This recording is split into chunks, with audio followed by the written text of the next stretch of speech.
We were discussing about Herbert Simon और जो important aspect थे डिसीजन मेकिंग थ्योरी के that we have covered till now. Basically we get to know Herbert Simon का जो classical theory को लेकर के क्रिटिसिज्म था वो हमने जाना. फिर इनकी डिसीजन मेकिंग अप्रोच के बारे में हमने स्टडी किया that there are 3 steps in decision making process: intelligence activity, design activity and choice activity.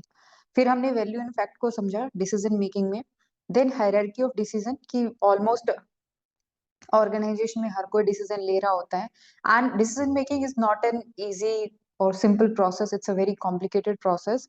और हायरार्की ऑफ डिसीजन में एक आप स्टेप लेते हो, फिर उसी एक डिसीजन को पूरा करने के लिए फिर आप फर्दर डिसीजंस लेते हो, राइट? तो ये एक साइकिल की तरह होती है, एक डिसीजन उसको पूरा करने के लिए दूसरा डिसीजन, उसको पूरा करने के लिए नेक्स्ट डिसीजन.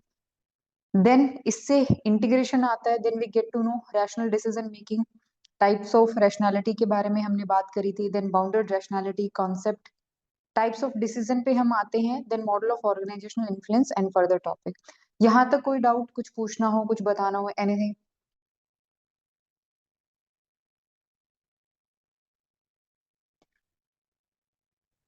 मैम, ये फैक्ट एंड वैल्यू जो कंटिन्यूइंग वाला है, इसमें थोड़ा सा ये डाउट मुझे है कि फाइनल डिसीजन मेकिंग में इम्पोर्टेंस किसका है, फैक्ट या वैल्यूज का, फैक्ट्स का. According to Simon? फैक्ट्स का. एंड कहीं समवेयर आई फाउंड कि जब आउटकम की बात करते हैं तो वैल्यूज भी इसमें लिया जाता है. You wanted to be a civil servant. What's the fact in this? ये more of a personal value की बात है, पर्सनल प्रायोरिटी प्रेफरेंस की बात है. किसी ने टेक्सटाइल इंडस्ट्री में अपना बिजनेस सेटअप किया, किसी ने जेम्स एंड ज्वेलरी में इंडस्ट्री सेटअप करी. वैल्यू की बात है. वो पर्सनल एक्सपीरियंस हो सकता है, वो कुछ भी हो सकता है, इमोशंस हो सकते हैं. मुझे वो स्किल थी मेरे पास, मुझे काम करना पसंद था. फाइनल जो अल्टीमेट गोल होता है ना, वो आप अपनी वैल्यूज के हिसाब से चूज करते हो. लेकिन जब वो फाइनल गोल सेटअप हो जाता है ना, उसके बाद में for example going for UPSC is your own personal value based decision. इसमें कोई फैक्ट नहीं है, और फैक्ट के हिसाब से चलोगे तो प्रिपरेशन बनती नहीं है आपकी. फैक्ट के हिसाब से तो सबसे पहले छोड़ना चाहिए इसको, है ना? सक्सेस रेट इतना कम, ऊपर से इसकी पूरी साइकिल कितने साल बर्बाद कर देती है ये.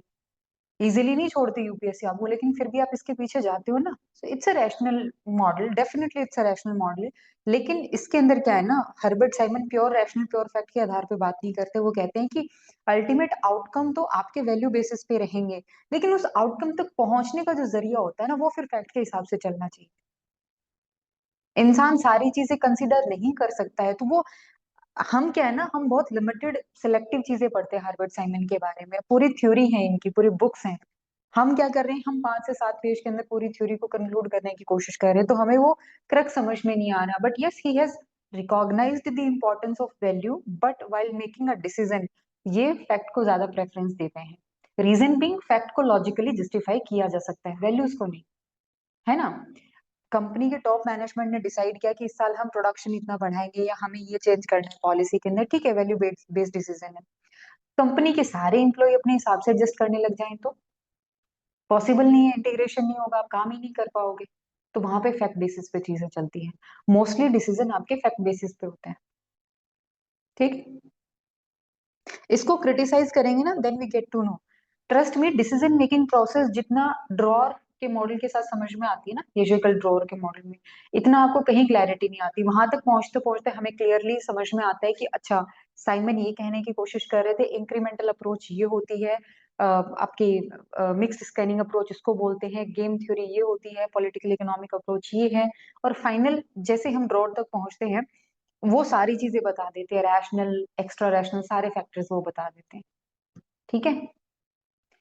इरेशनल में और एक्स्ट्रा रैशनल में फर्क होता है. यहाँ पे सिर्फ रैशनल फैक्टर को काउंट किया गया है जिसको आप जस्टिफाई कर सकते हो, जिसके बारे में आप एक्सप्लेनेशन, लॉजिक और रीजनिंग दोनों दे सकते हो आप यहाँ. इसीलिए तो सेटिस्फाइंग है ना, satisficing. Suffice, what is the standard for suffice? क्या है स्टैंडर्ड, क्या है नहीं बताया हुआ कहीं पर भी, है ना? जस्ट काइंड ऑफ लिमिटेशन है बस. नहीं, इसको प्रॉपरली लिमिटेशन भी नहीं suffice बोला जाता। Please complete your in sentence. in other sense if we consider it, तो limitations के अकॉर्डिंग ही तो ये satisfies में आया हुआ है। दूसरा ना, ऐसे क्वेश्चंस में to be very honest, personally जब मैं रीड करती हूँ और मुझे ऐसे डाउट्स आते हैं ना, तो मुझे लगता है एआई इस मामले में बहुत शानदार है, टू बी वेरी ऑनेस्ट। आप रैंडमली अपना क्वेश्चन वहां पे रखोगे ना, आपको पूरी बुक्स, पहले क्या होता था, आज से 2-3 साल पहले अगर आपको कुछ भी जानना है तो आपको पूरा प्रॉपर वो पढ़ना पड़ेगा, तब जाके वो पूरा पर्टिकुलर पैराग्राफ तब समझ में आएगा, या कहीं पे कोई समरी दे रखी हो। Now you can take the help of AI, you can ask questions कि बताएं भाई हर्बर्ट साइमन के बारे में ये एस्पेक्ट बताएं, एंड चीजें क्लियर हो जाएंगी, है ना। कोई एग्जाम्पल है, कोई पॉइंट है मिस हो गया, और कुछ आप एक्स्ट्रा पढ़ना चाहते हैं, तो पूरे थ्योरी थोड़ी ना वो करोगे, बस तो समझ लो। जेमिनी बहुत अच्छा है इस मामले में। I use both, ChatGPT and Gemini दोनों।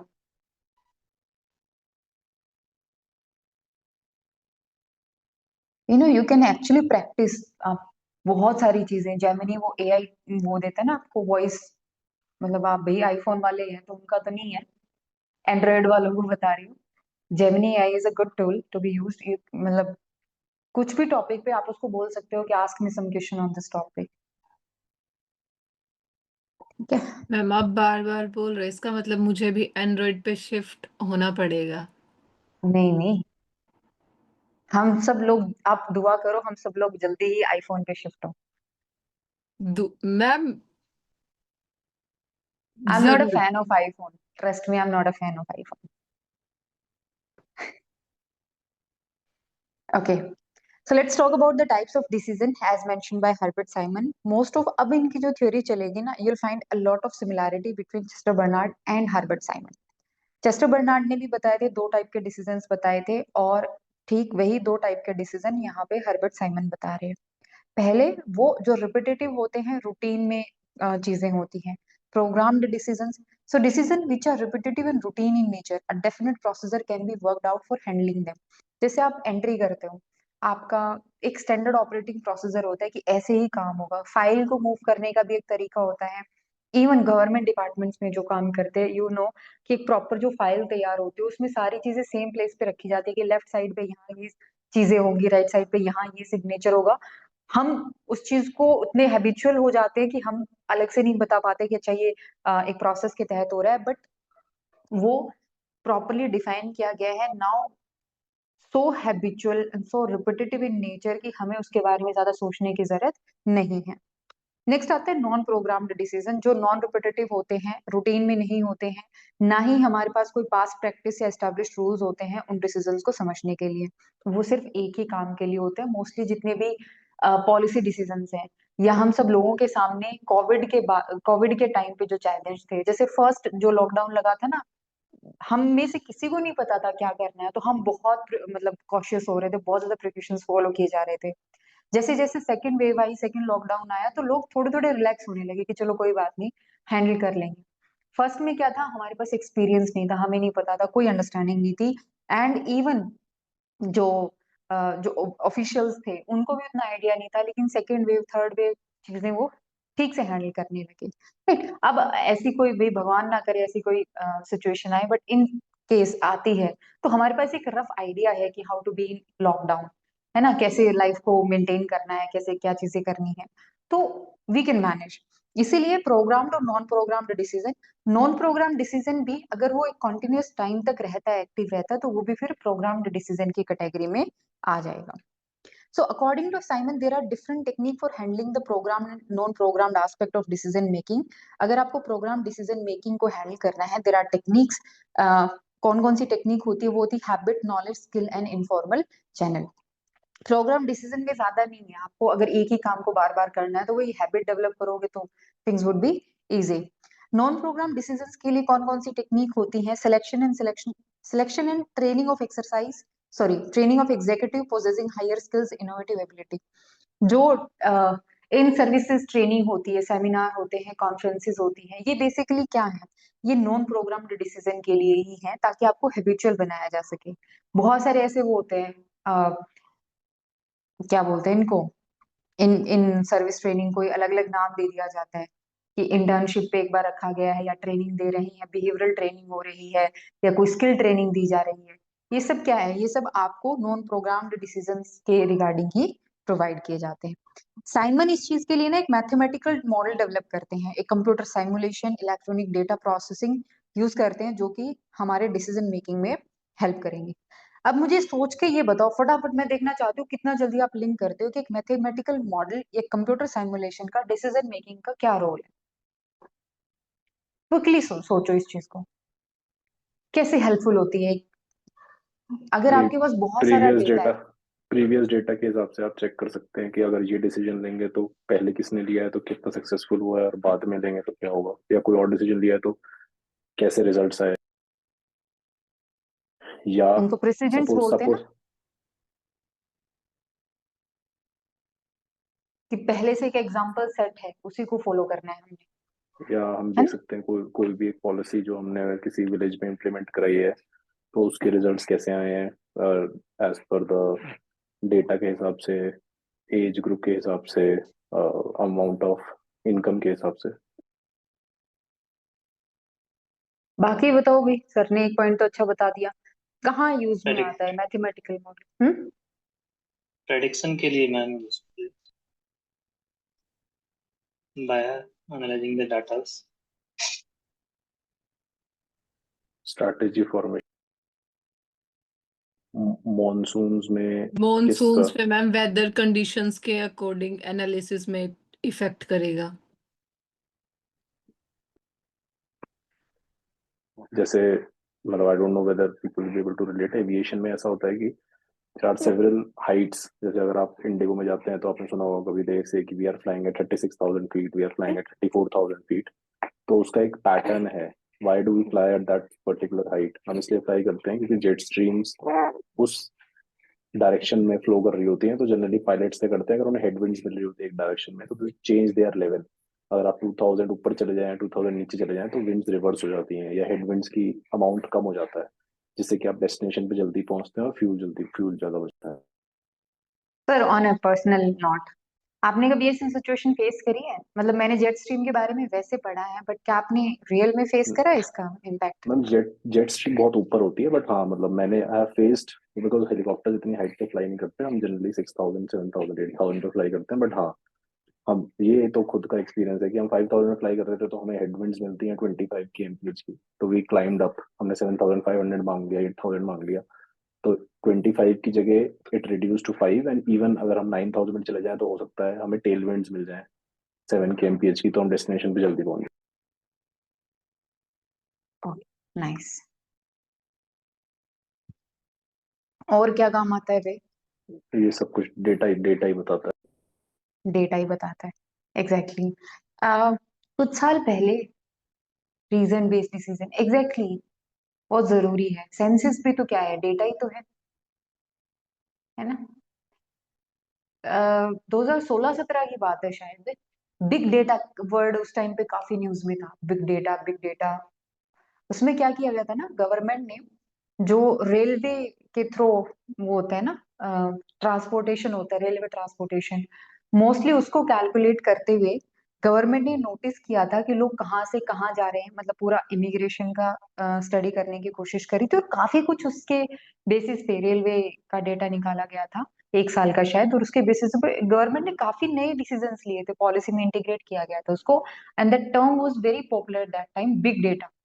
ठीक है, तो उसमें प्रॉपर आप भाई इतने सारे टिकट्स सेल हो रहे हैं, जो कुछ भी है उससे आपको काफी कुछ पता चल जाता है, कौन कहाँ किस डेस्टिनेशन पे जा रहा है। हाँ, बिहेवियर को भी आप प्रेडिक्ट कर पाते हो, क्योंकि फैक्ट है ना आपके पास एक बहुत बड़े लेवल पे। आजकल जितनी भी कंपनीज होती हैं वो कस्टमर सर्वे करवाती है, उस सर्वे में क्या होता है, वो भी बिहेवियरल ही है। तो साइमन ने एक्चुअल में फर्स्ट टाइम उस टाइम पे 1960 70s के टाइम पे साइमन ने मैथमेटिकल मॉडल और कंप्यूटर साइमुलेशन को यूज किया था, इलेक्ट्रॉनिक डेटा प्रोसेसिंग लेकर के आए थे, जो उनका मानना था कि डिसीजन में बहुत बहुत रिवोल्यूशनरी हो सकता है। And he was right, he was totally right in this thing. आज हम देख पा रहे हैं आफ्टर 40-50 years, उससे भी ज्यादा समय के बाद में हम देख पा रहे हैं किस तरीके से चीजें हेल्प करती हैं। ओके, तो ये ध्यान रखना। नेक्स्ट आता है मॉडल ऑफ ऑर्गेनाइजेशनल इन्फ्लुएंस। क्या होता है भी ऑर्गेनाइजेशन में इन्फ्लुएंस किस तरीके के होते हैं? इंटरनल इन्फ्लुएंस होते हैं और एक्सटर्नल इन्फ्लुएंस होते हैं।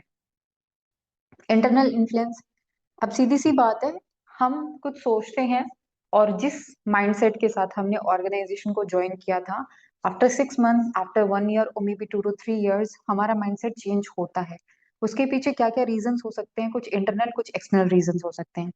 इंटरनल इन्फ्लुएंस में आ जाते हैं कि उनका खुद का attitude, habit, state of mind, है ना। हो सकता है कई बार वो ऑर्गेनाइजेशन के बेनिफिट के लिए हो, कई बार भाई ऑर्गेनाइजेशन के बेनिफिट के लिए ना भी हो। लेकिन धीरे धीरे होता ये देखा यही जाता है कि जब आप नए नए कहीं पे ज्वाइन करते हो, कुछ टाइम के बाद में आप ऐसी हैबिट, आप ऐसे एटीट्यूड डेवलप कर लेते हो जो आप ऑर्गेनाइजेशन के हिसाब से एडजस्ट करने में आपको हेल्प करता है। Whereas external influence होता है imposing on the operating employee decisions reached elsewhere in the organization। बाहर से आपके कलीग ने कुछ कह दिया, आपका खुद का फैमिली का या कोई और झगड़ा या कुछ भी चल रहा है, कुछ ऐसा प्रेशर है ना, आपके खुद के करियर एस्पिरेशंस हैं, वो भी आपके बिहेवियर को इन्फ्लुएंस करेंगे। तो इंटरनल इन्फ्लुएंस कैसे पता चलता है हमें? इंटरनल इन्फ्लुएंस पता चलता है ऑर्गेनाइजेशन के प्रति कितनी लॉयल्टी है, एफिशिएंसी को लेके क्या कुछ कंसर्न है, और ट्रेनिंग के थ्रू हम इसको इम्प्रूव कर सकते हैं। वेयर एक्सटर्नल इन्फ्लुएंस को हम क्या कर सकते हैं? अथॉरिटी के थ्रू या फिर एडवाइस एंड इंफॉर्मेशन के थ्रू कंट्रोल किया जा सकता है। एक्सटर्नल इन्फ्लुएंस का ध्यान रखना।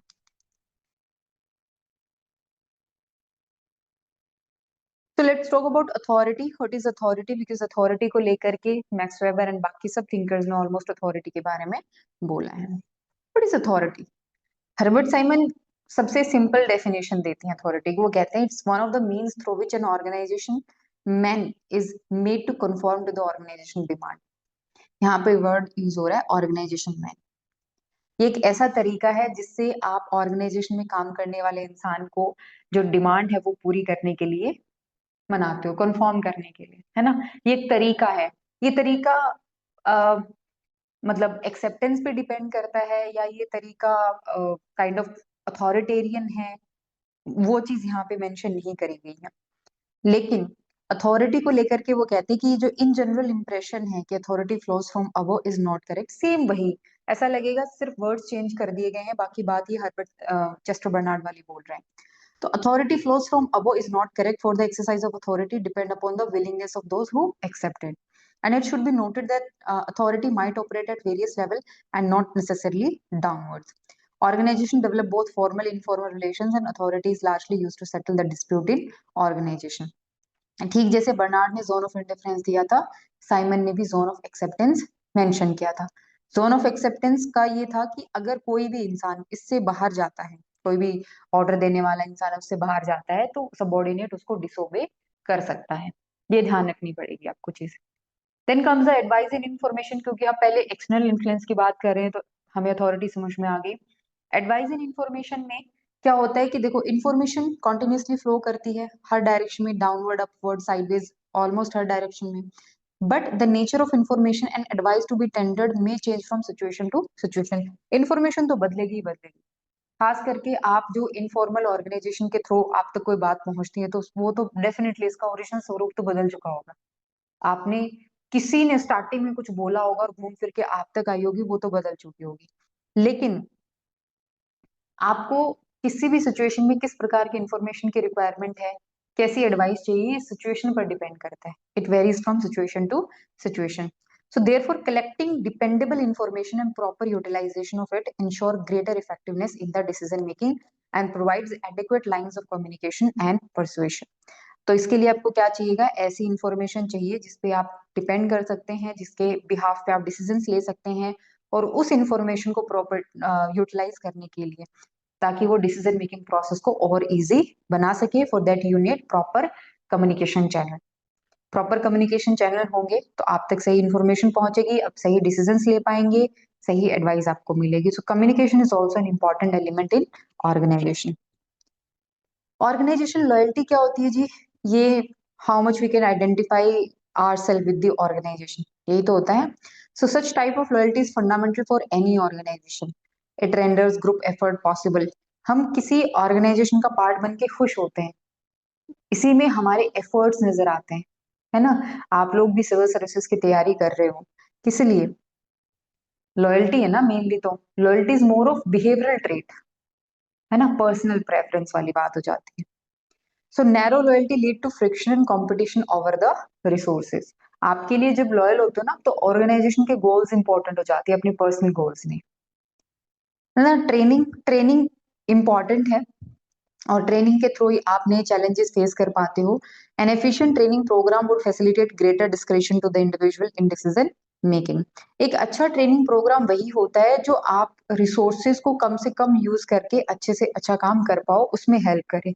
एक अच्छी ट्रेनिंग यही मानी जाती है ना, कि जिसको ट्रेन किया जा रहा है वो बेहतर बन पाए, वो अपने काम में, अपने स्किल्स में बेहतर बन पाए।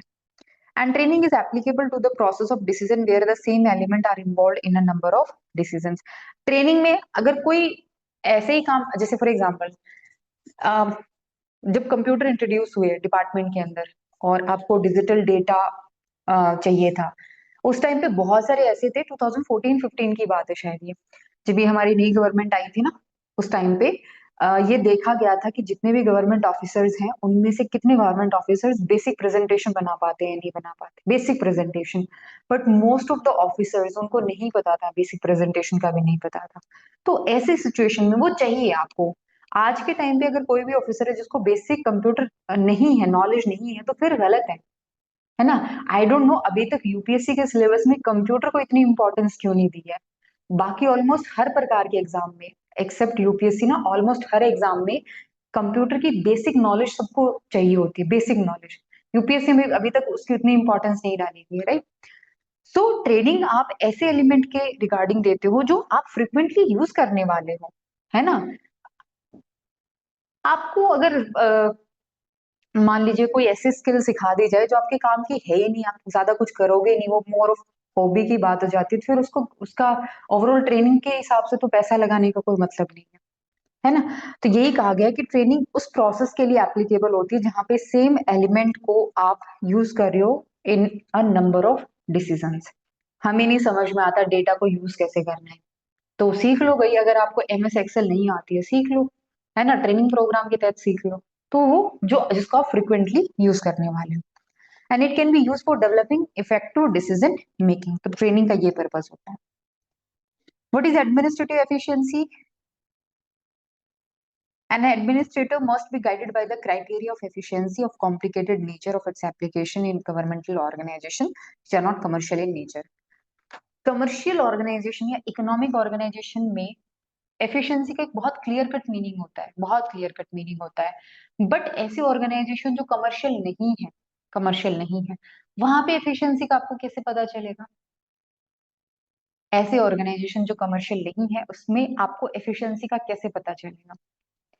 पहली बात तो ये कि एफिशिएंसी का क्राइटेरिया होता है that choice of alternative which produces the largest result for the given application of resources. Limited number of resources हैं आपके पास, उसी को ध्यान में रखते हुए आप क्या कर रहे हो? लार्जेस्ट रिजल्ट प्रोड्यूस कर रहे हो, सबसे ज्यादा रिजल्ट आप प्रोड्यूस कर रहे हो, उसी को आप क्या बोलोगे? Administrative efficiency.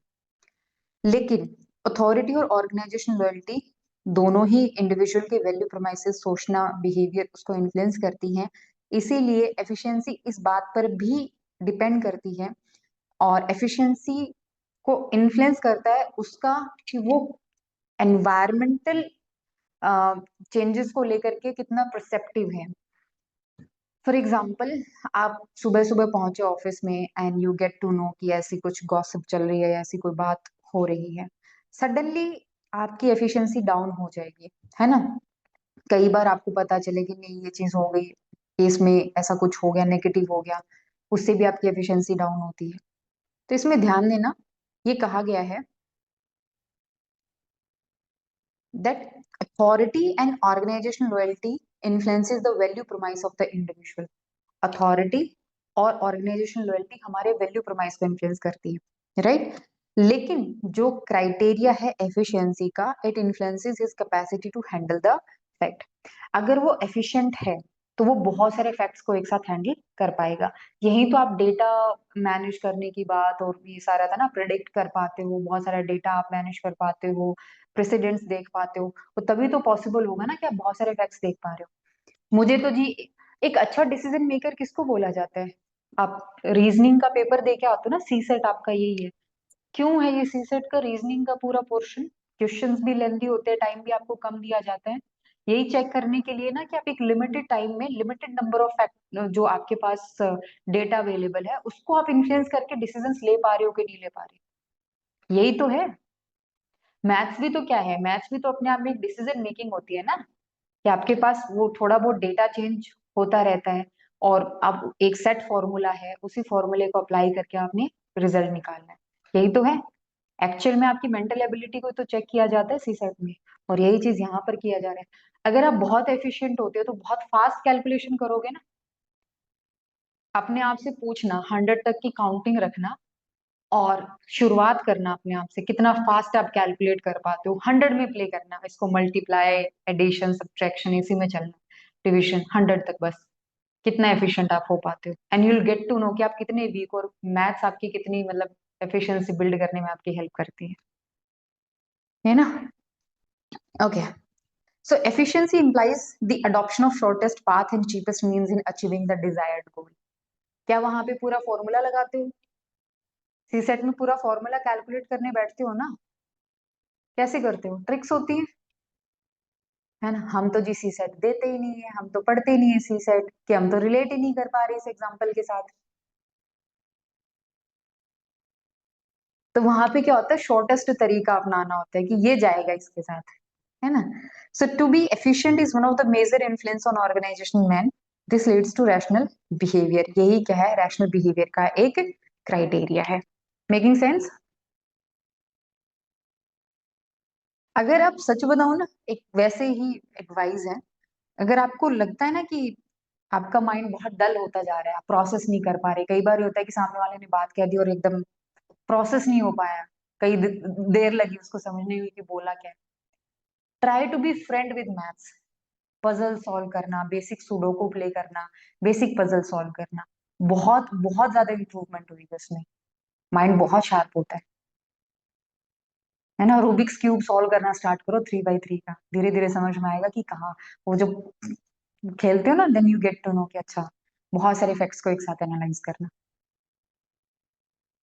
And I genuinely feel bad for those people ना जिनका सिलेक्शन सी सेट की वजह से नहीं होता।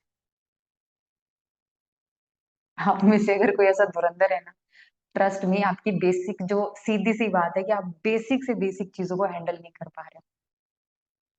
आप फैक्ट्स को याद, आपको लगता है कि UPSC is all about just remembering और memorising the facts, no it's not, it's a lot more than that.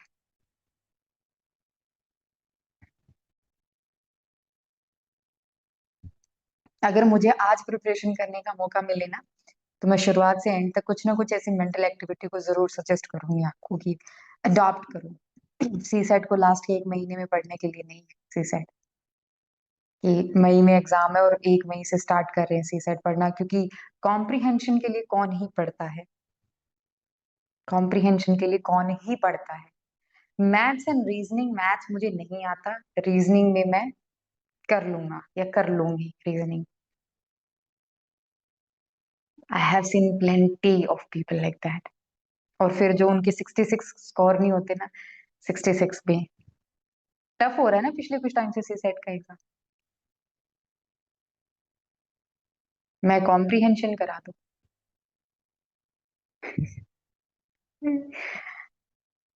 मेरे खुद के कॉम्प्रिहेंशन में 8 ठीक हुए थे नेट में,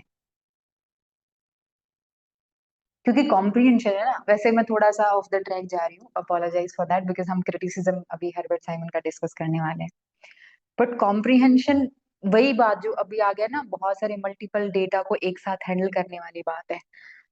इतना लेंथी कॉम्प्रिहेंशन होता है कि आप फर्स्ट लाइन से लास्ट लाइन तक पहुंचते ना, तो आपको समझ में नहीं आता इसमें रेलेवेंट इंफॉर्मेशन क्या, ये क्या चेक किया जा रहा है, यहाँ पे क्या चेक हो रहा है। जो पूरा कॉम्प्रिहेंशन आप रीड करते हो, आपकी कौन सी एबिलिटी चेक हो रही है यहाँ पे? रीडिंग एबिलिटी नहीं, ये सिर्फ ये चेक करने की कोशिश की जा रही है कि इतनी सारी इंफॉर्मेशन अवेलेबल है, जब आप सिविल सर्वेंट बन जाओगे तो आपको दिन भर में इतनी सारी जानकारी मिलेगी, उसमें से कौन सी जानकारी इंपॉर्टेंट है और किसके बिहाफ पे आपने डिसीजन लेना है। आप में इतनी बुद्धि है कि आप उस चीज को पकड़ पा रहे हैं, उसको क्रिटिकली एनालाइज कर पा रहे हैं। एक बंदा आप तक गुहार लेकर के आया, अपील करके आया कि सर या मैम ऐसी ऐसी सिचुएशन है, मेरे घर में ये प्रॉब्लम है।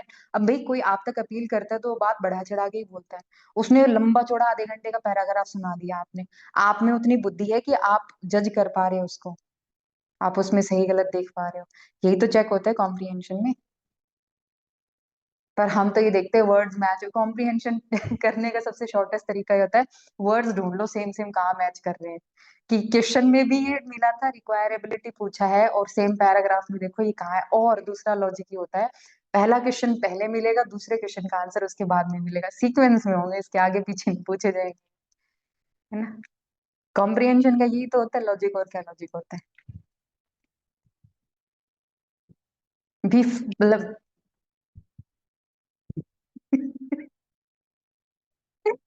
तभी तो मार खाते हो, क्योंकि यूपीएससी में ना, जहां तक मुझे पैटर्न ध्यान है, मैं सी सेट का पैटर्न अभी तक मैंने मतलब 2-3 साल पहले शायद देखा होगा, लेटेस्ट का मुझे नहीं ध्यान है, कुछ चेंज हुआ है तो। बट पूरे पैराग्राफ में शायद एक या दो क्वेश्चन ही पूछते हैं वो, और वो भी बहुत क्रिटिकल होता है, फैक्ट वाला नहीं होता। और तो हाँ हाँ, ट्वेंटी बोलो नाइन सर। थी मैम, 29 29। पैसेज। सही है लास्ट तो। ईयर 27। अच्छा खासा है। और ऐसे धुरंधर भी हैं जो सिर्फ कॉम्प्रिहेंशन के बेसिस पे जाते हैं सिलेक्शन लेने के लिए, कि कॉम्प्रिहेंशन तो कर ही लेंगे। 27, I do 25 out of them. 25 into 2, 50, done. I solve practice 3 क्या और आता 4 है मैम? Maths question. हाँ, आ जाएगा 27 से 22 23 तक तो आराम से आ जाता है उसमें। हम्म। तो यहाँ पे आ जाएगा, आप 20 लेके चलो, चलो हम 20 पे सेटल करते हैं। 66 लेने हैं ना। मैथ्स के और रीजनिंग के कितने सॉल्व करोगे? बेसिक मैथ्स के चलो सारे नहीं आते, कुछ तो आते हैं मैथ्स। रीजनिंग का तो, अब ये जैसे ब्लड रिलेशन है, ये आते हैं क्या मैं रीजनिंग में? कैसे आते हैं रीजनिंग के? मुश्किल था मैम, इस बार का तो सही आता मुश्किल है था। मैम। कौन से टॉपिक कौन से ब्लड आते हैं रीजनिंग के?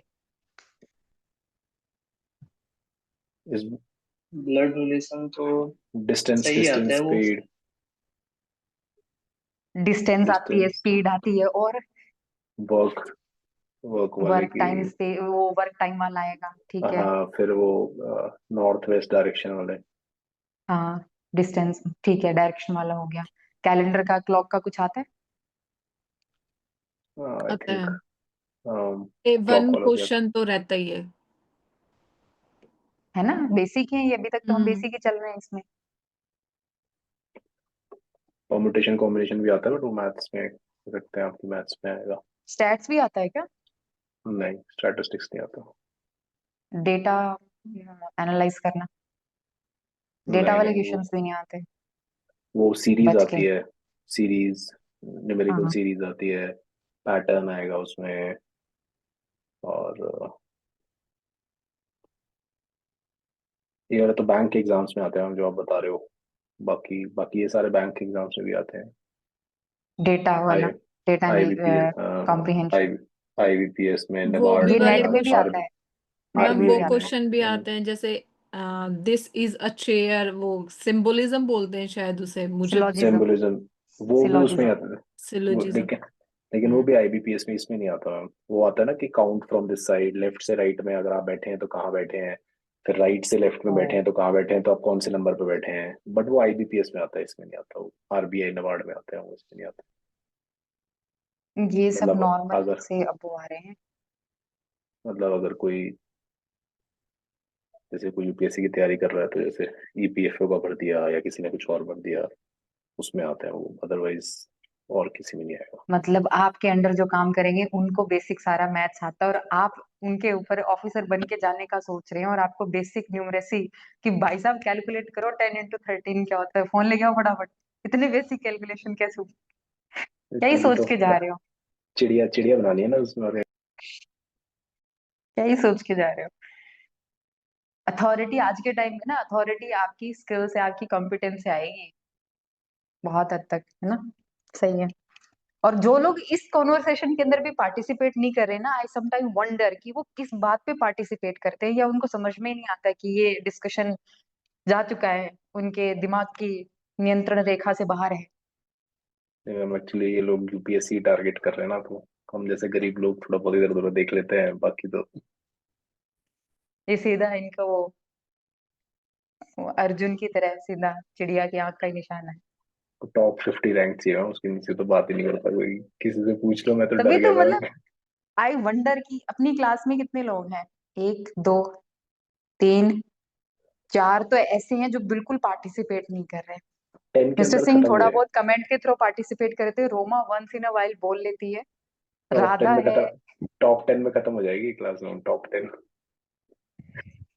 कि मैं हम क्यों बताएं, हमारी कुछ ऐसी स्ट्रेटेजी डिस्क्लोज हो जाए, है ना, क्लास में हमारे सीक्रेट इंग्रेडिएंट, हमारी प्रिपरेशन के इंग्रेडिएंट, है ना, टिप्स नहीं, सीक्रेट इंग्रेडिएंट कुछ निकल जाए बाहर हमारी रेसिपी के, पार्टिसिपेट ही नहीं करेंगे हम। प्रैक्टिस चाहिए मैम, निकलता नहीं है तो इस बार 1 आवर 10 मिनट्स तक मैंने सिर्फ 20 क्वेश्चंस किए थे,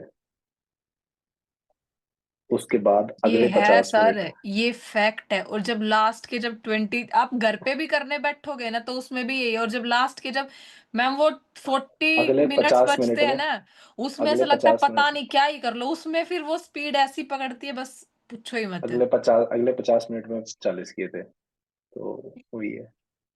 कभी ऐसे स्लिप वाले उस पे उतरे हो, कोई ऐसा स्लिपरी स्लोप हो और उस पे उतरते हो, थोड़ा हाइट से हो या पहाड़ से उतरे हो या जो सैंड ड्यून्स होता है उससे नीचे उतरे हो हाइट से, कई लगता है ना बहुत स्पीड बनती है, कंट्रोल, है ना, मुझे उसमें ऐसे मैम मुझे पता चलता है अगर बॉडी। थोड़ा सा बैलेंस बिगड़ा ना तो बिल्कुल नीचे ही जाएंगे फिर तो। लेकिन वो स्पीड ऐसी बनती है उसकी कि रुकती नहीं है वो, वैसा तो नहीं होता आपका 1 घंटे बाद कि बन गई सी अब नहीं रुकने वाली। नहीं नहीं, मुझे मुझे ऐसा, मैं उससे पहले जब गया था ना तो मैं 2-3 पॉडकास्ट देखे थे, तो उसमें कुछ कुछ लोगों ने बोला था कि सर 4 साल के बाद तो पता चला कि मैं सी सेट में अटक रहा हूँ, पहले पेपर 1 में तो मेरे मार्क्स आ रहे हैं। तो मैंने कहा नहीं नहीं नहीं, ये गलती नहीं होनी चाहिए, तो इसलिए फिर मैंने कहा यार लग तो रहा है जैसे हो जाएगा, उसमें गलत फहमी थी पहले में भी और दूसरे में भी, बट देन मैंने कहा सी सेट की वजह से नहीं रुकना है, तो बट फिर पता नहीं अब जो भी है, बट तो मुश्किल आप है अपना मतलब, स्कोर कार्ड नहीं मैनेजेबल चेक नहीं है। करते अपना? किया था इस बार 62 समथिंग कुछ बन रहे थे, बट मुझे पता था 62 में तो होना नहीं था कट ऑफ, तो 84 85 ही सब बोल रहे थे, तो मैंने कहा 62 में तो क्या ही हुआ। और हमारे वही बाकियों के जिन्होंने दिया है,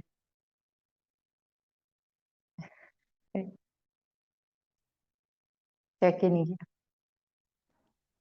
मैम क्या पता, हो सकता है किसी ने दिया ही ना हो, ये दिया है किसी और ने भी। मैंने तो दिया नहीं।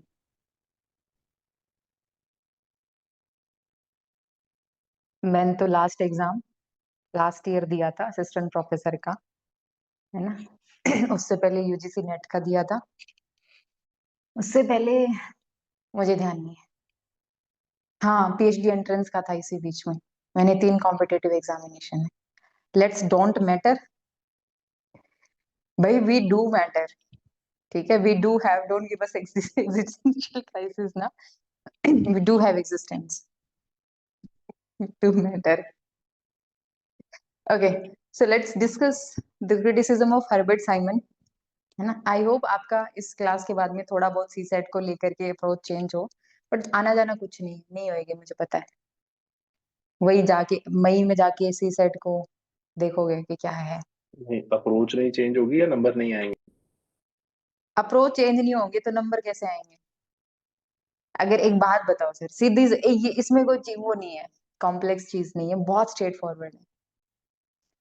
आप जैसे हो वैसे बने रहना चाहते हो, और फिर आप एक्सपेक्ट कर रहे हो कि रिजल्ट बदल जाएगा, कैसे होगा?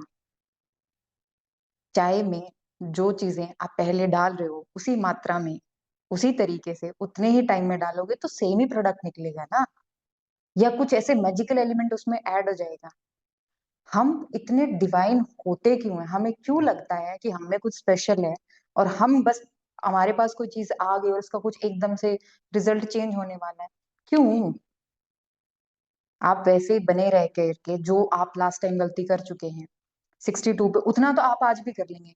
अगर आप ज्यादा एफर्ट ना करें, 62 आप आज भी स्कोर कर लेंगे। आज अगर सुबह एग्जाम करा दिया जाए ना, ये चीज की मैं बोलती हूँ, आप 55 से 65 की रेंज में आज भी स्कोर कर लेंगे। क्या डिफरेंस आया? और मोस्ट ऑफ कर लेंगे, जिन्होंने सीरियसली प्रिपरेशन करी है ना, 40-50 की रेंज में आ जाएंगे सबके मार्क्स। क्या चेंज आया? कुछ बदला? कुछ स्ट्रेटेजी चेंज करी? कुछ ऐसे लिखे, डायरी वगैरह लिखी, पता चले क्या गलतियां हो रही है? ये सिर्फ पॉडकास्ट ही देखे? नहीं मैम, मैंने तो ये रियलाइज किया कि मतलब पहली बार ऐसा लगा जैसे मैंने आईआईटी भी दिया हुआ है, और जो थोड़े बहुत जो एग्जाम्स होते हैं वो भी दिए हुए हैं, जैसे उसमें मैं टोटली ब्लैंक था। ब्लैंक एज इन मुझे एक क्वेश्चन ऐसा पता था कि यार ये तो सुना ही नहीं है, इसका तो कुछ आगे पीछे कुछ हो ही नहीं पा रहा है। लेकिन इस बार का जो मैंने एग्जाम दिया ये वाला, इसमें इतना था कि हाँ मुझे पता था। जैसे बहुत क्वेश्चंस ऐसे थे कि जो मुझे मैंने पढ़े हुए हैं, मतलब मैं उसमें कैलकुलेटेड रिस्क करके क्या पता, बट मैंने अटेम्प्ट भी खूब किए थे, मैंने अटेम्प्ट भी 92 करीब अटेम्प्ट कर दिए थे, कि जिसमें से मैं अराउंड 60 के आसपास था कि यार हाँ इतने तो मुझे पता है, बाकी 30 वर लाइक 30 में से आउट ऑफ 10-15 तो बिल्कुल तुक्के थे। एंड 15-20 करीब ऐसे थे कि हाँ वो कैलकुलेटेड थे, जिसमें मैं ऑलमोस्ट, जैसे वो अब आप कह दो ना कि वो वाली इंजीनियरिंग वाला मैथमेटिक्स लगा देता मैंने, कि यार कि एक तो ये एलिमिनेट हो गया है, तो प्रोबेबिलिटी 1/4 से तो बढ़ चुकी है कि भाई हाँ। तो फिर मैंने कहा 25% से परसेंटेज 33% पे आ चुका है, तो इसका मतलब अटेम्प्ट तो करना ही पड़ेगा, छोड़ तो सकते नहीं है। कुछ क्वेश्चन ऐसे थे जो 50-50 पे आ चुके थे। तो देन आई रियलाइज्ड कि यार जैसे, और कुछ क्वेश्चन ऐसे थे जैसे जो हिस्ट्री के, एंशियंट हिस्ट्री के थे। मैं जब एग्जाम देने जा रहा था मैं ट्रेन में था, उससे पहले मैंने जो वो हिस्ट्री और इस बार मिडीवियल और एंशियंट तो इतनी आ गई थी कि बहुत क्वेश्चंस आए थे स्टार्टिंग के। तो जो मैंने पॉडकास्ट सुना, जो वो एक रिवैम्प होता है ना आपका 5 आवर 6 आवर्स में ऑल हिस्ट्री रिवीजन फुल, तो मैंने वो पूरी सुना था शाम के 7 बजे से लेकर, क्योंकि मैंने टच नहीं करी थी, तो शाम के 7 बजे से लेकर अराउंड, वो भी इंटू 2x पे, वन वन 1 आवर 1 1 बजे तक, 1 1:30 बजे तक पहले वो सुनी। फिर मैं सोया 3 घंटे, फिर मैं सुबह उठा 4 बजे, और 8 बजे तक मैंने फिर वो जो दूसरी वाली थी वो मैंने सुनी थी अगेन 2x पे।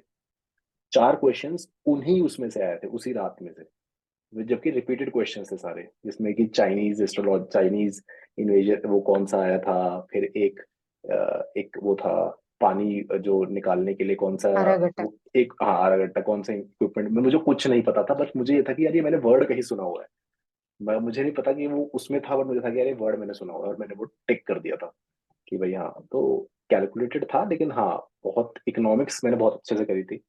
मुझे खुद मैंने पढ़ते टाइम इंटरेस्ट आया कि यार इकोनॉमिक्स तो बहुत अच्छी है, तो मतलब रिलेट कर पा रहा हूँ इससे मैं। तो इकोनॉमिक्स बहुत अच्छे से पढ़ी थी मैंने। और इकोनॉमिक्स का सबसे जो झटका लगा वो, क्योंकि जो मैंने जो डेफिसिट वाले क्वेश्चन थे उसके न्यूमेरिकल्स नहीं किए थे मैंने। हाउएवर कभी होता नहीं है, बट मुझे पता था कि हाँ क्या होता है, कैलकुलेशन क्या होती है, बट मैं वो तब भी कॉन्क्रीट, क्योंकि उसमें तो यस और नो वाला आंसर था कि या तो वैल्यू आएगी या वैल्यू नहीं आएगी, तो वो दोनों क्वेश्चन ही मेरे गलत हो गए। तब मुझे लगा कि यार ये तो मैंने, जबकि इकोनॉमिक्स मैंने अच्छी तरह से आईकिट से की, मैंने 4-5 बार अच्छे से, क्योंकि मेरा एक एनसीएलटी में केस चल रहा है मेरी प्रॉपर्टी का, तो मुझे उसका पता था पूरा कि यार सरफेसी एक्ट क्या होता है और वो पूरा होता है, तो मुझे सब कुछ पता था बेसिकली उसका। तो मैं कॉन्फिडेंट था कि यार इकोनॉमिक्स में तो शायद मैं अच्छा कर पाऊंगा, बट देन वो दो क्वेश्चन मेरे बिल्कुल वॉश ऑफ हो गए। उसके अलावा और कौन सा है, हिस्ट्री, ज्योग्राफी, मतलब मुझे था कि ये जो 11th 12th की ज्योग्राफी है, जैसे विंड्स, तो हमें एविएशन में खूब पढ़ाते हैं, तो ये स्ट्रेटोस्फेयर राइनोस्फेयर, इसके लिए मैं, मुझे कोई दिक्कत नहीं है, मुझे समझ, मतलब ये दिखता है मुझे कि भाई क्या विंड्स कैसे चेंज होगी, डायरेक्शन कैसे चेंज होगी, जैसे जो लेयर चेंज होगी, टेम्परेचर इन्वर्जन क्या होगा, टेम्परेचर कैसे चेंज होगा, तो वो सब मुझे पता है। वो उसमें भी कोई मतलब ऐसा नहीं कहूंगा कि मुझे कुछ इशू है। बट हिस्ट्री, मैं कहूंगा, और कौन सा सब्जेक्ट होता है, कौन सा रह गया, economics, polity. Polity, environment science and polity, tech. Polity, environment. Environment भी समवॉट मतलब समझ में आ रहा था, बट इस बार मैंने, और मैंने वो जो आपके वेटलैंड्स रामसर साइट्स मैंने हाथ भी नहीं लगाए थे, एक भी हाथ नहीं लगाया था, मैं पढ़ के ही नहीं गया था। मैंने कहा यार ये तो, बिकॉज मेरा फर्स्ट अटेम्प्ट था, मैंने तैयारी बहुत लेट शुरू करी, तो मुझे था कि यार ये याद नहीं होंगे मेरे से, तो कोई फायदा नहीं है इसका। बट वो सुदर्शन गुर्जर की वो थी, उसमें वीडियोस थी उनकी, सर की पूरी वीडियोस उन्होंने बता रखा है, मैपिंग जो भी थी उसमें से भी कुछ खास नहीं आया था, जो भी मतलब मैंने देखा तो उसमें से भी कुछ खास ऐसा नहीं था जो मैं सोचूं कि यार मैंने बहुत कुछ तीर मार दिया कि ऐसा कुछ। बट देन इट वाज जैसे टर्मरिक बोर्ड वाला था, टर्मरिक बोर्ड की जिस दिन इनॉग्रेशन हुआ था उस दिन हमने वो लाइव इनॉग्रेशन वीडियो कॉल पे अटेंड किया है, तो मुझे पता था कि यार अच्छा टर्मरिक बोर्ड क्या होता है, क्यों बना था, वैसे कहाँ उसके हेडक्वार्टर्स टर्मरिक है। बोर्ड पे I would say turmeric board के पीछे बहुत बड़ी पॉलिटिकल स्टोरी है। वो इलेक्शन उस जगह का इलेक्शन इसी बात पे जीता गया था कि स्पेशल टर्मरिक बोर्ड बनेगा। It was one of the historical development. अच्छा सर, मैं एक चीज आपसे पूछना चाहूंगी आज थोड़ा सा। आपको क्या लगता है सिलेक्शन आपका मेमोरी बेस पे रुका है, मेमोरी में कमी थी इसलिए रुका है, या अंडरस्टैंडिंग कम थी इसलिए नहीं हो पाया? मेमोरी। आई होप आप डिफरेंशिएट कर पा रहे हैं। मेमोरी मैम, मुझे समझने में इशू नहीं है, मतलब मुझे समझ में सब आता है। ऐसा नहीं है कि मुझे कोई कुछ चीज समझ नहीं आएगी, भले ही मैं शायद भूल जाऊं, बट ऐसा नहीं होगा कि मुझे कोई चीज समझ नहीं आई। अगर पॉलिटी में भी कुछ भी फॉर दैट मैटर मैं समझ लूंगा सब कुछ, मुझे समझ में सब कुछ आ जाएगा। But then I think memory is a issue. Revision कहूंगा कि जैसे मैंने एनवायरमेंट मैंने करीब 4 या 5 बार का ये किया था, इकोनॉमिक्स मैंने 4 या 5 बार करी थी, ज्योग्राफी मुझे था कि अरे 2 बार से हो जाएगा, इतना ज्यादा करने की जरूरत नहीं है। साइंस एंड टेक मैंने नया कुछ नहीं उठाया था। एक वो है, क्या नाम है, Shivin Chaudhary, he has done 14-15 videos है उनकी साइंस एंड टेक की, पूरे बेसिक्स की। तो जैसे उसमें अब अगेन दो मिलिट्री के डिफेंस के क्वेश्चंस आए थे, वो तो मतलब अगर मैं गलत कर देता तो मैं अपने आप को ही शीशे में ना देख पाता। तो वो मतलब इट वाज लाइक कि बहुत ही बेसिक क्वेश्चंस थे वो, which जो लोगों को लगा कि अच्छा ये तो बहुत ही मुश्किल क्वेश्चन आ गए, बट वो बहुत ही सही मतलब वो था कि हाँ, क्योंकि मैंने मेरा तैयारी करने का आई मोटिवेशन ही वांट टू उससे हुआ था। Add one more thing just to are, मतलब जिससे बाकी सबको भी है आइडिया। आपकी मेमोरी, आप मानते हैं कि आपका सिलेक्शन मेमोरी बेसिस पे नहीं हो पाता है, मोस्ट ऑफ को हमें भी लगता है मेमोरी, कुछ और फैक्ट्स अगर याद होते तो शायद बेटर हम आंसर तक पहुंच पाते। Agree, totally agree. बट कई बार चीजें आपने नोटिस करा होगा, कई बार आप बिना एफर्ट के कुछ चीजें मेमोरी में रख पाते हो, और कई बार आप बहुत एफर्ट लगाने के बाद भी बहुत आपको लगता है मेमोरी में उसको स्टोर कर पाना बहुत डिफिकल्ट होता जा रहा है। ऐसा क्यों?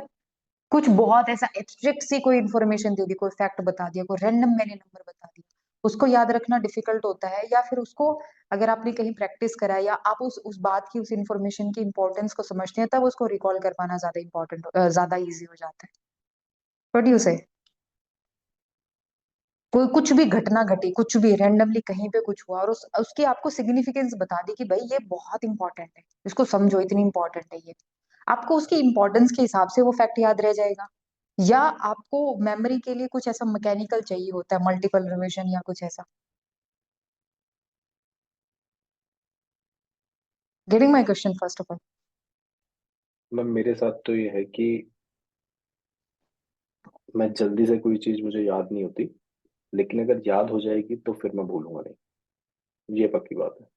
आप अगर सर एक बार 2-3 दिन एनालाइज करना और नोटिस नहीं करना, नहीं ये जस्ट नहीं एक नहीं ये ट्रेंड मेरा को। ये नहीं, नहीं मैंने ऑलरेडी एनालाइज कर लिया है नहीं मैंने। नहीं, मैं जो स्टैटिक बता इतने रही हूँ ना, उसको आप नोटिस करना कि ऐसी कौन सी चीज है जो आपकी मेमोरी में बहुत फास्ट सेव होती है, और कौन सी ऐसी चीज है जिसमें आपको बहुत एफर्ट करना पड़ता है सेव करने के लिए, एक पर्सनल एक्सरसाइज के तौर पे।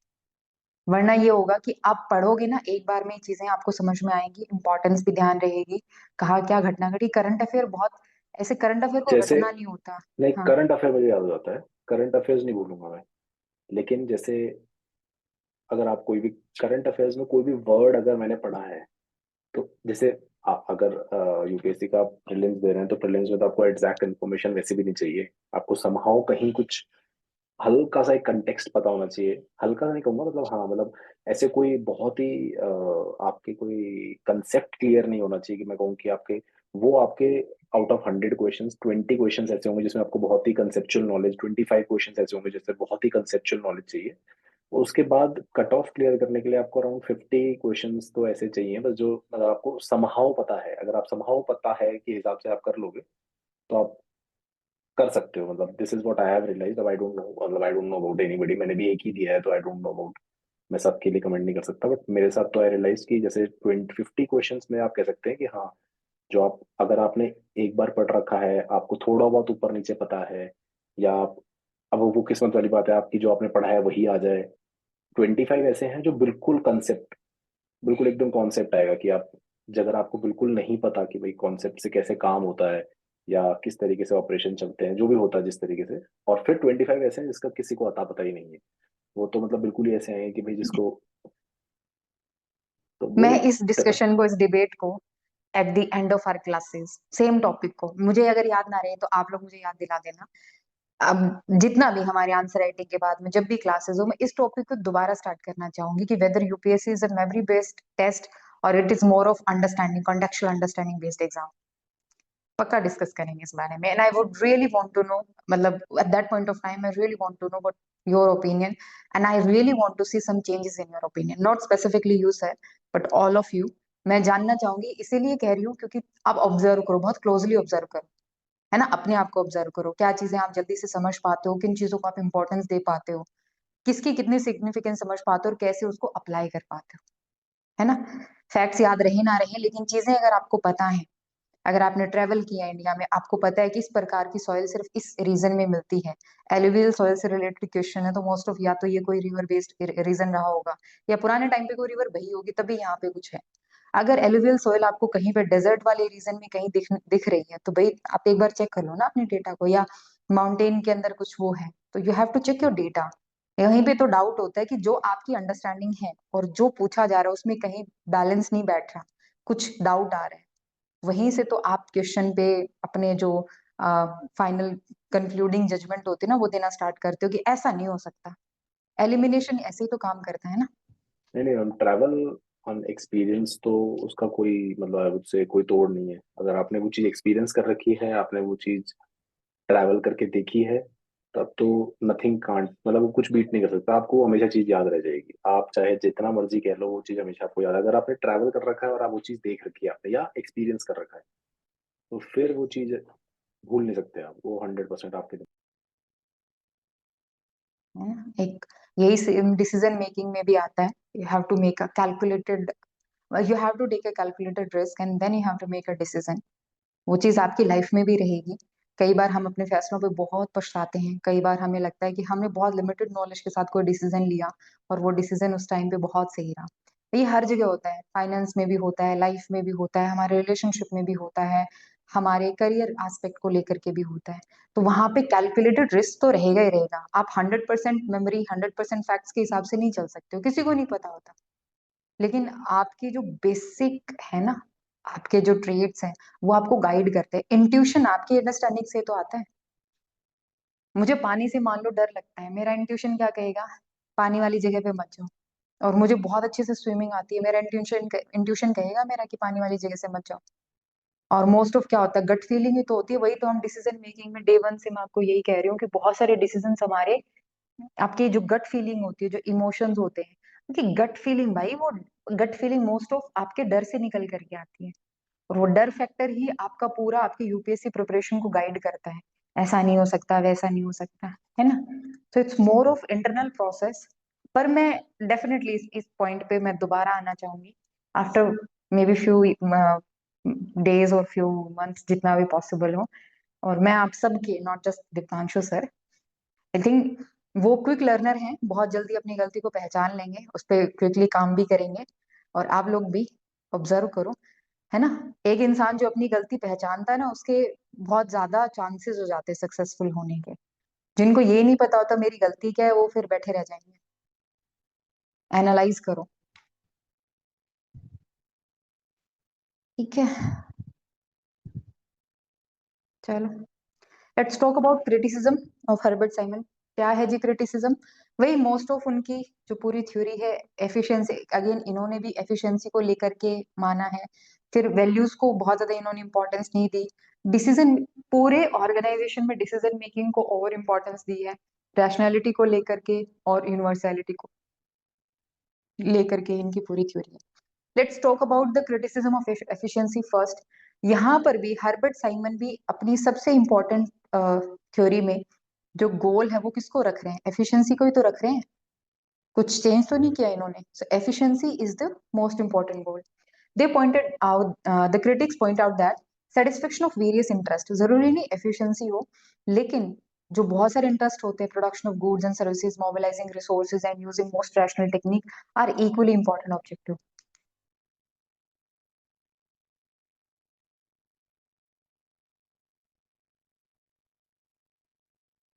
ठीक है, तो सिर्फ एफिशिएंसी नहीं होती है, कम से कम रिसोर्सेज में ज्यादा से ज्यादा अचीव करना नहीं है। इसके अलावा गुड्स एंड सर्विसेज, कई बार बहुत क्रिटिकल गुड्स एंड सर्विसेज आपको प्रोड्यूस करनी होती है, रिसोर्सेज को मोबिलाइज करना प्रॉपरली, ये भी अपने आप में एक सेंस ऑफ सेटिस्फेक्शन देता है। रैशनल टेक्निक को यूज करना, these are equally important objectives as well. So efficiency can not be the sole criteria of an organisation. Next आता है objection to exclusion of values. यहाँ पे जैसे हमने पूरे लेक्चर का डिस्कशन इससे स्टार्ट करा था, फैक्ट्स एंड वैल्यूज में इन्होंने फैक्ट को बहुत ज्यादा इंपॉर्टेंस दी है, वैल्यूज को नहीं। इसीलिए जो साइमन की स्टडी है डिसीजन मेकिंग में, वो बेसिकली लॉजिकल पॉजिटिविज्म पर बेस्ड है। मोस्ट ऑफ पॉजिटिविज्म होता है मोस्ट ऑफ फैक्ट्स पर बेस्ड होना, चीजें एविडेंस बेस्ड होना, और लॉजिकल की ऐसे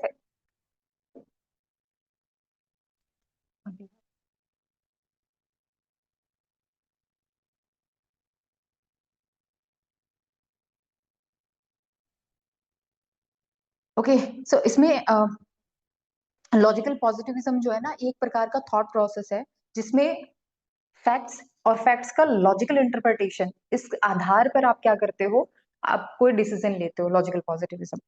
तो इन्होंने जिस तरीके से फैक्ट्स एंड वैल्यूज को इंटरप्रेट करा ना, वो बहुत सारे लोगों को पसंद नहीं आया। क्रिटिक्स ये कहते हैं कि इन्होंने कंप्लीटली वैल्यूज को एक्सक्लूड करा, which are essential part of policy determination, which would limit the study of public administration to mechanical routine and unimportant aspect. अगर आप वैल्यूज को ही कंसिडर नहीं करोगे, ये चीज तो आगे जाकर के एनपीए भी तो कहता है ना, एडमिनिस्ट्रेशन का सबसे इंपॉर्टेंट एस्पेक्ट है वैल्यू, रेलिवेंट बने रहने के लिए वैल्यू ओरिएंटेड होना बहुत जरूरी है, और यहाँ पे वैल्यूज को कंसिडर नहीं किया जा रहा। And Simon's fact based theory is more relevant to business administration than to public administration.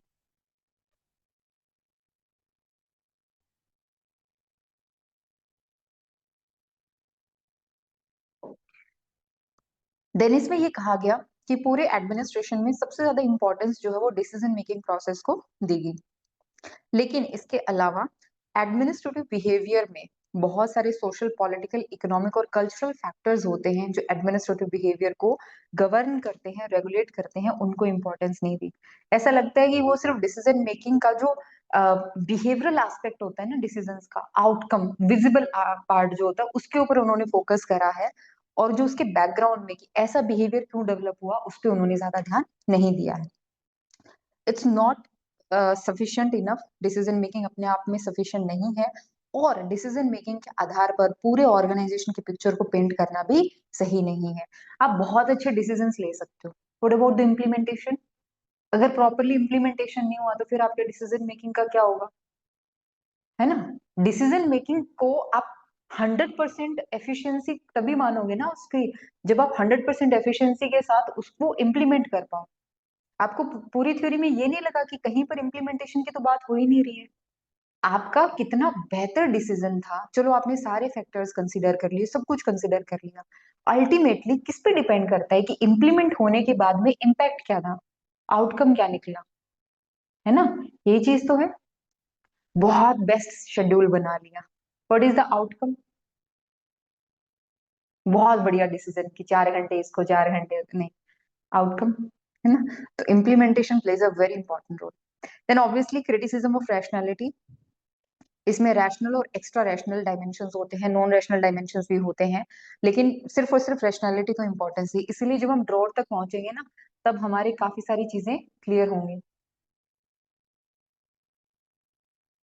Then okay, his theory uses the concept of satisficing, the concept becomes a justification tool for individual for all those decisions that are less than optimal। अब ये बताओ, सेटिस्फाइसिंग मुझे लगा satisfactory decision है, आपकी understanding को हम इतनी इंपॉर्टेंस क्यों दें? आपने खुद ने एक स्टैंडर्ड सेट कर दिया ना, it was satisficing for me, now I became the standard, या कोई और जज कर पाएगा? तो ऐसा कहा गया कि जो लेस देन ऑप्टिमल डिसीजंस है ना, उनके लिए सेटिस्फाइसिंग एक जस्टिफिकेशन बन चुका है, एक एक्सक्यूज बन चुका है, उससे ज्यादा कुछ नहीं। एंड ऑब्वियसली साइमन का जो एनालिसिस है वो ये अज्यूम करके चलता है कि एडमिनिस्ट्रेशन का सेम रोल होता है पूरी सोसाइटी में, बट ऐसा नहीं है। डेवलपिंग कंट्रीज में administration can not play the same role as their counterpart in developed country, and therefore developing a theory on the basis of American experience cannot be valid. अच्छा पता है, sometime I just believe and sometime I just argue, developing word हम इतना commonly use करते हैं ना, don't you find कि with in developing countries इतनी सारी डाइवर्सिटी है? आप सिर्फ साउथ एशिया का एग्जांपल लो, सिर्फ साउथ एशिया का, ज्यादा नहीं, पाकिस्तान, इंडिया, नेपाल, भूटान, है ना, कुछ कंट्रीज का आप एग्जांपल लो, श्रीलंका, मालदीव, ये सारे, बांग्लादेश में, सारे डेवलपिंग है, किसी को डेवलप नहीं बोल सकते आप। यहाँ पे सेम एनवायरमेंट है सब में, क्या यहाँ पे एक जैसा मॉडल चलेगा?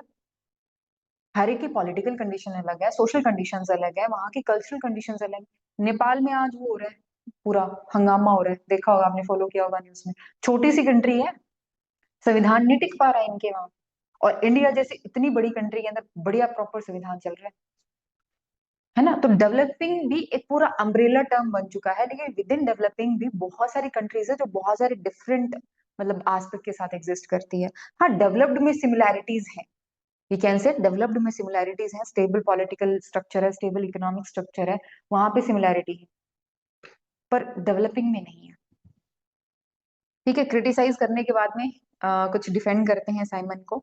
So despite all criticism, Simons contribution is undoubtedly a major breakthrough in the evolution of administrative theory. He emphasized the need to reformulate administrative theory along much sounder line than the before, and it led to development of new paradigm. And उनका जो पूरा decision making है उससे administrative behaviour में नए insights मिले, because उन्होंने पहले क्रिटिसाइज किया, फिर उनको क्रिटिसाइज करने के लिए नए थिंकर आ गए। So in recognition of his substantial contribution to the social science, he was awarded the Nobel prize in economics.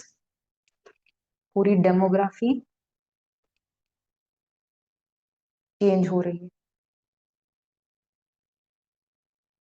Okay, it's unfortunate that after his administrative behavior, Simon has not written much on public administration, but has diverted his attention to economics and business system, because उन्होंने फिर पूरा automation, AI, data इनके ऊपर shift कर लिया, mathematics and all. The subsequent administrative theories do not deal with what Simon has dealt with on decision-making process in organization. फिर बाद में आने वाले thinkers ने जितना dedication के साथ डिसीजन मेकिंग पे साइमन ने बोला ना, ऐसे फिर आने वाले थिंकर्स ने इतना डेडिकेशन के साथ नहीं बोला, इतने कन्विंस करने वाले उस वर्ड्स में नहीं बोला, राइट। सो उन्होंने जो प्रोवाइड किया 1950s के टाइम पे, 60s के टाइम पे, साइमन ने जो पूरे एडमिनिस्ट्रेटिव थ्योरी, पूरे मैनेजमेंट थ्योरी और ऑर्गेनाइजेशनल थ्योरी में जो प्रोवाइड किया, that is unbeatable, next to parallel, कोई उसका मतलब तोड़ नहीं है उस चीज का। But still there are a lot more things other than decision making in an organization जो हमें पढ़नी पड़ेंगी to get the comprehensive idea of an organization. So that's all about the Herbert Simon. यहाँ तो कोई डाउट, कुछ पूछना हो, एनीथिंग?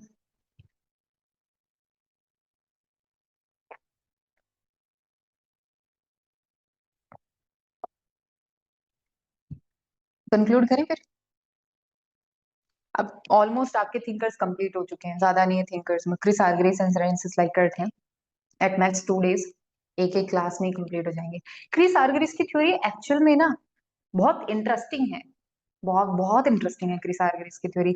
फ्रांसिस लाइकर्ट में मैनेजमेंट सिस्टम के अलावा हमारे पास ज्यादा कुछ नहीं है डिस्कस करने के लिए, but we have a lot of things to discuss. Chris Argyris कैसे डेवलपमेंट होती है from maturity to immaturity to maturity, T group training, sensitivity training, बहुत सारी चीजें हैं जो हम क्रिस आर्गरेस के साथ डिस्कस करते हैं।